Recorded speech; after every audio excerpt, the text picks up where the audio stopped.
Halo guys, David sini, dan kali ini kita bakal nyobain HP yang harusnya entry level ya dari Samsung. Ini Galaxy A14 5G.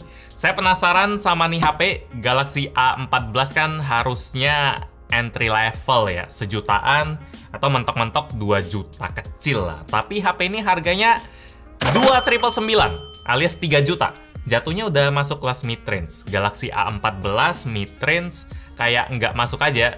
Kalau saya tebak sih gara-gara ada gelar 5G ini ya. HP yang udah support 5G, mau nggak mau harus dibuntutin spek yang keren juga.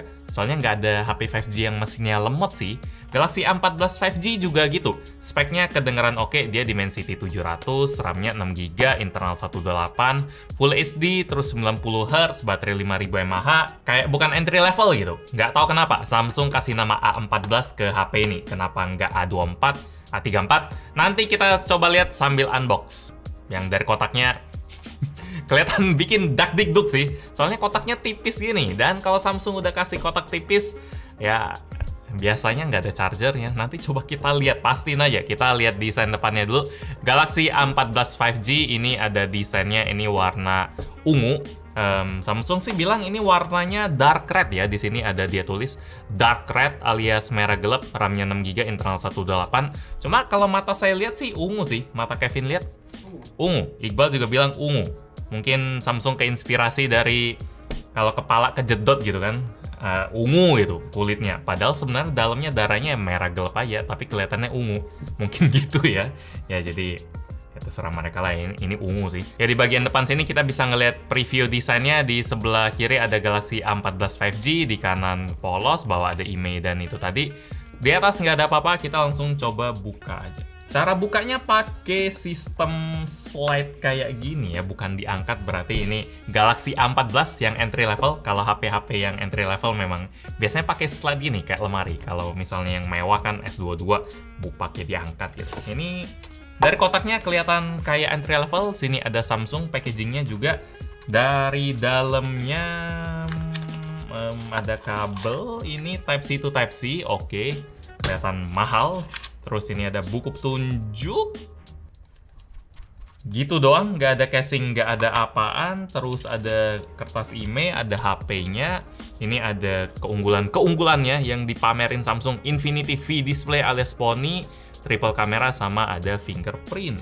Kayak promo HP entry level sih. Kayak ada fingerprint, Infinity V, triple kamera. Ya entry level pamerin itu sih. Beneran nggak ada chargernya loh. Kalau dari aksesoris, ini HP flagship sih, ya. Cuma kalau dari fitur-fiturnya, oke, ini ada SIM ejector, sip. Jadi SIM ejector, buku petunjuk, sama kabel. Sekilas info bentar, jadi tadi setelah syuting, orang Samsung ada tiba-tiba chat saya dan bilang kalau Samsung Galaxy A14 5G dapetin charger di pembelian. Tapi bukan di dalam kotak, dia dikasihnya di luar kotak, jadi ada kotak terpisah gitu. Entah kenapa Samsung tiba-tiba kayak mau ngasih ekstra, mungkin karena sering kita bully, sering kita sindir. Cuma itu kabar yang bagus sih. Semoga lain kali memang dari awal ada lah gitu ya. Ya saya apresiasi banget. Ya komen-komen jahat ada gunanya sih. Lanjut. Ya kita coba lihat HP-nya aja. Coba kita keluarin. Sip, ini kalau dilihat sekali lagi, ini warna ungu sekali sih, bukan dark red. Ini coba kita lepasin dulu tempelannya. Apa ya nih, label telepon selulernya. Sip. Ini warnanya saya lumayan suka sih. Dia keinspirasi dari warna-warna S22 gitu kan, atau warna HP-HP flagshipnya. Ini kelihatan mantep, finishingnya oke ala Samsung. Kalau kita giniin ada bikin geli juga suaranya karena ada tekstur ala-ala circular gitu ya, yang tipis-tipis gitu. Kalau saya nggak pakai kuku aja dia bisa keluarin bunyi. Jadi soal fingerprint nggak bakal mudah nempel, cuma bahannya tentu aja dari polikarbonat. Ini ada branding Samsung juga, ada triple kamera. Ini kamera utama 50 megapiksel, tapi sisanya nggak usah terlalu banyak dipikirin sih, soalnya 2 megapiksel makro sama 2 megapiksel depth. Satu aja kameranya, nanti kita coba juga.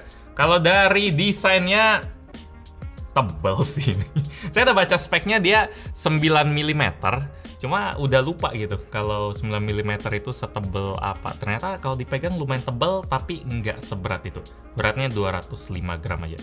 Kalau dipegang ini Anda bakal ngerasain ini HP yang lumayan tebel, baterainya 5000 mAh soalnya. Jadi ya, ini kalau dari desain entry level sih. Soalnya ya dari plastik gitu-gitu. Cuma build quality-nya bagus lah, dipegang berasa solid, nggak kaleng-kaleng.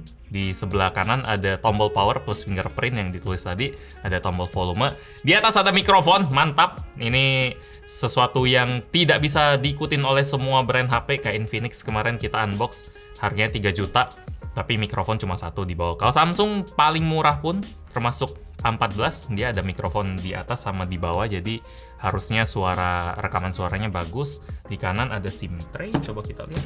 Buat SIM tray dia support triple slot, jadi bisa masuk 2 kartu nano SIM sama 1 micro SD, bisa 5G sekali lagi. Itu salah satu yang diunggulin dari HP ini. Ada headphone jack, ada mikrofon, ada USB Type-C, dan ada speaker. Sip, coba kita hidupin aja. Jadi kalau ditanya A14 dari mananya, dari desainnya sih sama packagingnya yang saya nangkep sekarang. Soalnya kan dari tadi saya mikirnya speknya keren nih, mid-range, Dimensity gitu-gitu. Cuma kok namanya A14, ternyata dari desainnya. Jadi bodinya itu berasa entry level yang isinya itu kuat. Itu A14 5G. Samsung Galaxy. Loadingnya agak nunggu ya ini. Kayaknya udah 30 detik deh. Samsung Galaxy. Powered by Android. Oh ya, Androidnya udah Android 13. Sama dia UI-nya One UI Core 5. Bisa ngobrol karena sambil nunggu lah. Kayak MC yang harus ngisi suara gitu. Kayak belum siap nih ya udah gue harus ngomong apa gitu kan. Sip, jadi ini adalah penampilan paling awal dari Samsung Galaxy A14 5G. Yang lagi-lagi ini desainnya kelihatan entry level karena bezelnya tebel ya. Dari bawah dagunya tebel, kanan kiri atas juga berasa lumayan tebel. Dan desain poni yang kayak gini juga ya ini entry level sih. Jadi kalau ditanya A14-nya dari mana, sekali lagi dari desainnya. Karena sisanya abis ini speknya bagus loh. Dari layar saya suka, warnanya ini bagus. Dia juga 90 Hz. Tadi saya ada coba scroll rasanya mulus. Kayak dari settings ini kalau di scroll, baru di awal-awal aja udah kayak ngasih kesan kalau isinya tuh bagus nih HP 90 Hz, Full HD, tajam juga. Warnanya saya suka. Kalau dari OS sih saya belum tahu infonya. Samsung bakal kasih update berapa lama, tapi yang pasti Samsung tradisinya harusnya bisa 2 atau 3 tahun minimal. Dan itu nggak bisa diikutin HP-HP yang jual spek doang sih. Ya harus lihat sendiri lah kalau kualitas layarnya. Silakan main ke galeri Samsung atau dealer apa, atau percaya review ini. Karena juga ya mata saya harusnya seleranya sama-sama aja ya. Kalau bagus ya bagus aja sih. Dari lancar-lancarnya juga ini snappy, nggak kelihatan kayak A14. Kalau misalnya HP-HP entry level 2 juta ke bawah, tiap kita mau buka aplikasi apa gitu kan, pasti ada nunggunya itu berasa. Tapi kalau ini nunggunya berasa kayak HP-HP mid-range. Jadi desain entry tapi mesinnya berasa mid-range. Kayak scroll gini juga harusnya kalau entry level nggak bakal bisa selancar ini ya. Ya ini loadingnya, oh iya. Tuh, lancar banget. Mantap. Ya ini mah mesinnya oke sih. Ya, ya internet juga oke, harus didukung itu sih. Ya ini warnanya bagus sih. Layarnya juga pas disentuh tadi mulus, nggak berasa kayak HP murah, nggak berasa kayak A14. Jadi dari komponen, lagi-lagi ini kualitas 5G, kualitas mid-range. Sayangnya nggak ada screen protector ya, jadi dari aksesoris, dari casing, screen protector, charger, nggak ada semua. Untung masih ada colokan SIM tray ya, sama ada kabel untungnya. Untung kabelnya bagus juga nih. Dari layar udah mantap sih. Standar. Dari volume nggak kenceng-kenceng banget, tapi nggak kayak mendem juga. Coba kalau 50%. Ya, 50% agak kecil sih. Harus di fullin.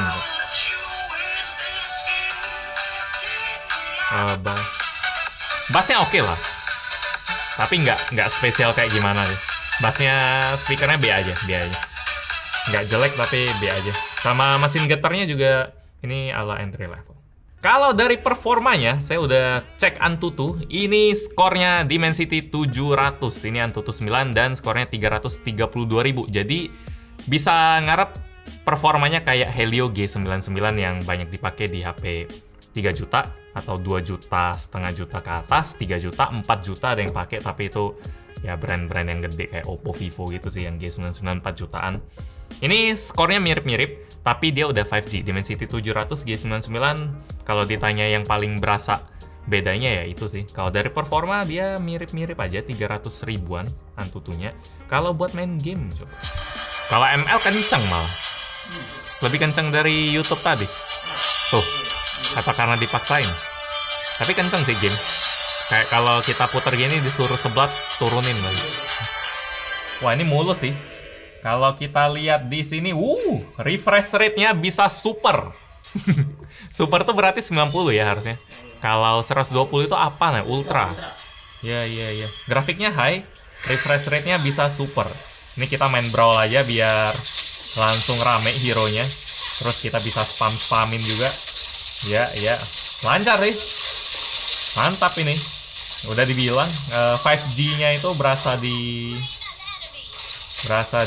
speknya. 3 jutanya itu berasa di speknya. Kalau nyari desain, nope. Desainnya mirip kayak HP entry level. Balik aja. Oh iya ya. Jadi Brawl ini buat apa sih? Buat rame-rame tawuran aja. Coba komen. Apakah kalau Brawl itu mapnya kecil bang? Rendernya nggak itu berarti. Processingnya nggak banyak. Bisa juga. Cuma ada kalau mapnya itu gede. Iya, yang penting kan berapa banyak yang di render saat itu. Nih kayak gini hero-nya banyak banget. Dan ini lancar sih. Wih, kabur. Wih. Nggak boleh. Sakit. Nah. Wah. Selalu itu, dah. Kalau dari performanya sih buat Genshin ini mirip kayak Helio G99 lah. Bisa dapat 30-an FPS dengan sedikit patah-patah. Ini mirip kayak G99. Jadi nggak ada yang itu sih. Nggak ada yang terkejut atau gimana performanya walaupun ini chipset berapa ya? Setahun, hampir 2 tahun gitu. Pokoknya udah setahun lebih. Dia masih tetap menarik banget buat kerjaan-kerjaan kayak ginian. Waduh, kena es pula. Ya udahlah, langsung skip aja karena bakal lama ini. Yang pasti performanya enak sih. Buat main game berat juga aman. Dari Dimensity 700 dulu keluar, memang udah bikin reputasi HP 5G itu HP yang oke buat performanya. Buat NFC, Samsung nggak dikenal HP yang ngasih NFC sih. Ini kalau saya lihat juga nggak ada di fitur-fitur, dia nggak tulis. Coba NFC. Bentar. NFC and contactless payment. Ya ada loh. Contactless. Bentar. Coba ada kartu nggak? Oke. Kartu. Kita coba tap aja di bagian sini. Wah! Kebaca dong Samsung Pay. Oke. Karena ini kartu e-money dan dia bisa ngebaca. Yep. Tapi nggak ada sini ya. Sini. Oh. Mantap. Berarti Samsung udah punya NFC di sini. Sip. Gitu dong. Jangan kalah sama Infinix atau Tecno. Sekarang kita coba tes kameranya. Ini Galaxy Buds, terus Samsung S22 Ultra warna hijau. Bentar lagi S23 nih. Ini kalau saya lihat sih, kalau dari tajamnya oke, dari warna juga nggak seterang itu, tapi buat HP yang namanya A14 atau buat HP yang harganya 3 juta, ini ya standar sih, nggak bagus-bagus banget.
Buat hasil videonya sih dia mentok di 1080p 30 fps aja, mau depan mau belakang, sayangnya itu.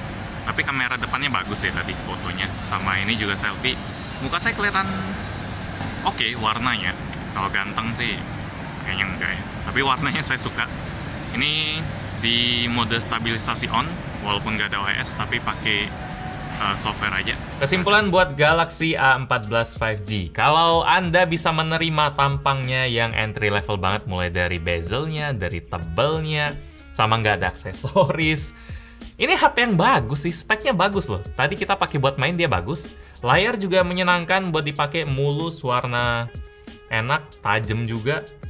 Baterai 5000 mAh. Jadi selain desain sama aksesoris, ini apa yang bagus sih? Samsung berarti gabungin dua elemen gitu ya, A14 buat desainnya, A14 aksesorisnya, tapi sisanya 5G-nya yang bikin dia mahal, masuk semua di bagian komponen. Kok jadi inget HP kayak Tecno gitu ya, yang desainnya itu mungkin makanya dari tadi kita bandingin sama Infinix kali ya, yang desainnya itu sebenarnya biasa aja, tapi isinya itu bagus. Makanya, atau karena kemarin baru unboxing juga, jadi masih ingat. Cuma cocok, ini bakal jadi saingan HP-HP yang speknya tinggi sih, kalau bisa ngelewatin bagian desain. Dan UI-nya juga, software-nya juga update-nya lebih pasti kalau yang Samsung. Ini kalau mau disimpulin satu kalimat, ini anti Realme 10 Pro Plus sih. Kalau Realme 10 Pro Plus kan dia desainnya bagus banget, tapi speknya ya nggak sebagus itu. Standar aja, bukan jelek sih, mahal aja. Tapi kalau Samsung dia desainnya gitu bang, cuma desain speknya bagus bang. Kalau Anda nyari spek di HP Samsung, cakep. Kalau nyari desain di HP Samsung, nggak cakep. Itu kesimpulan paling sih sederhananya sih. Jadi gitu aja, unboxing sekalian nyobain Samsung Galaxy A14 5G. Like kalau suka dengan video ini, dislike kalau nggak suka. Dan kita ketemu lagi di video selanjutnya. Yo. Dari build quality sih mantep ya. Cuma memang nggak enak dilihat aja. 2 juta ke bawah nih bezelnya.